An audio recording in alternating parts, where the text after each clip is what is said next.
So I just finished work for the day, and honestly, I didn't get too much done, as much as I wanted, but it's been hard recently since there's been a mass layoff at the company that I work for. One of the biggest employers in the Bay Area is cutting thousands of jobs because of AI. And there's been sentiment brewing at the company, and I've been seeing it in our Slack channels and hearing what people have to say about what's going on and how AI is basically replacing those people who got laid off. And I personally feel like it's just an optics thing to please the shareholders by basically telling shareholders that leveraging AI will eventually replace people. It's definitely a tough time in the economy right now. I know a lot of people are preparing for the lows. It's just a matter of when it's going to happen. And I'm definitely grateful right now to be having a job still. Anyways, in this video, I want to share with you guys my 5 to 9 after my 9 to 5 job and how I spent some time to decompress as well as do something productive, because I feel like I always need to do something, at least one thing that's productive, whether it's cleaning around the house or working on my personal project. So let me share with you guys how my evening's been looking like recently. So it might sound weird, but I like to jump right into dinner after I end work at 5. I find that it helps me manage my time better by getting dinner out of the way to have a larger focus time in the evenings.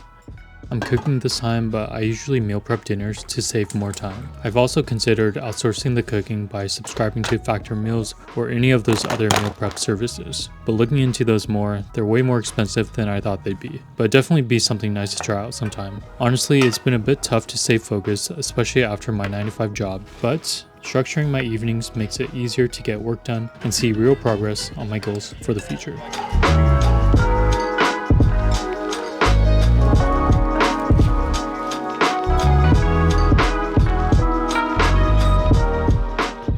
Okay, so I usually use the rest of my evening to work on my personal projects, but as you guys may know from my previous videos, my car got totaled. So right now I'm looking at cars to potentially buy. Now I'm basically looking for a used car that can take me from point A to B. I'm looking to get a used car over a new car because new cars depreciate in value. And as soon as I buy a new car, I already know that it's going to be less than what I paid for. Compared to a used one, I know that I'm getting the best value that I can for a car. And I feel like it's just a better value overall to just get a used car. And I'm also not a big car guy, so a reliable car that can take me from point A to B is good enough for me, to be honest. I'm also looking for a hybrid car because gas is just too expensive. I previously had a Prius and I only needed to refuel once a month, and that honestly saves me so much money knowing that I don't have to refuel too many times. And I'm also lucky that I work remotely, and so I don't have to commute, and that just saves on gas as well. So right now I'm not too desperate to get a car because I work remotely. I've been looking on Facebook Marketplace and some dealerships nearby to find a car that fits me.